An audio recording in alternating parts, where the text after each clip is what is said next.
Sony 55 inches Smart TV, issue no image done. What's up guys? For today's video guys, panibagong araw, panibagong TV na naman. Kaya tara, samahan nyo kami. Nawawala nga pala kami dito kasi di namin mahanap bahay nila. Pare-pareho kasi yung bahay. Andito nga pala kami sa Azalea Subdivision guys, dito sa Liluan. Kaya eto, nahanap na nga pala namin bahay nila. Kaya papasok na kami.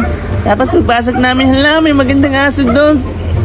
Tapos eto nga pala si ma'am, yung may-ari ng TV. Kaya eto, papakita ko sa inyo yung TV nila ng sira. Kaya ngayon, amin tatanggalin sa bracket. Kaso ang hirap, napahiga tuloy si paring Jerome. Kaya eto, pinas-forward na namin. 55 inches nga pala yung TV nila ma'am. Kaya eto, binaklas na namin yung takip.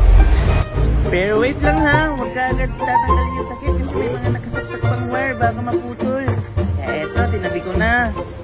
Tapos ngayon, chinek na naman ni paring Jerome yung T-con. Yan yung T-con papunta ng screen. Hinahanap kasi namin kung asan yung sira. Kaya eto, tinitesting na ni paring Jerome. Tinitester niya oh.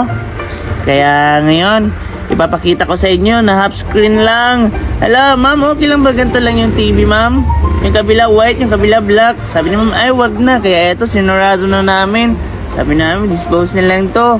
Kaya eto, nagkikwentuhan na dito. Kaso magbibigay si ma'am sa amin ng avocado.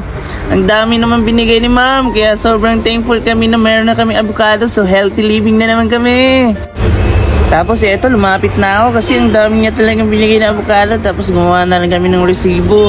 Kaya yun no, ang dami nilang avocado. May puno yata sila ma'am.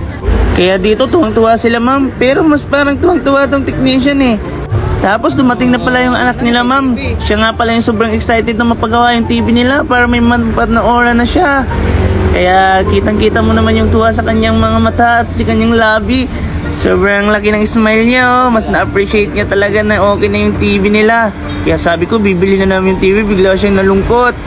Kaya sabi ko joke lang, sa inyo yung TV na yan, kaya magpapapicture kami sa inyo. Kaso parang nahiya siya, ayaw niyang sumali sa picture. Kaya sabi namin, alika na, sumama ka sa picture para libre na yung gawa namin. Ay, joke lang ha, walang libre ha. Kaya sabi niya, sige, sasama na lang ako para makauwi na to sila. Kaya sabi niya, saan ako tatayo? Sabi ko, hindi, dito, side by side. Para makita yung TV, side by side. Kaya 1, 2, 3, smile! Eto na pala yung finish repair namin guys. Kaya sobrang ganda na ng TV na. Approve ka sa akin! Ala, sobrang tuwa na yung ibon kasi mapapanooran na naman siya.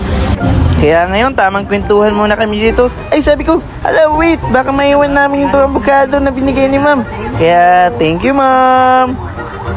Naka-bring home patuloy kami. Tapos kinuha ko na rin yung resibo namin, baka maiwan. Tapos dito, inatid kami ni ma'am sa labas. Sabi ni ma'am, thank you. Kaya hanggang dito na lang yung video namin guys. Bye!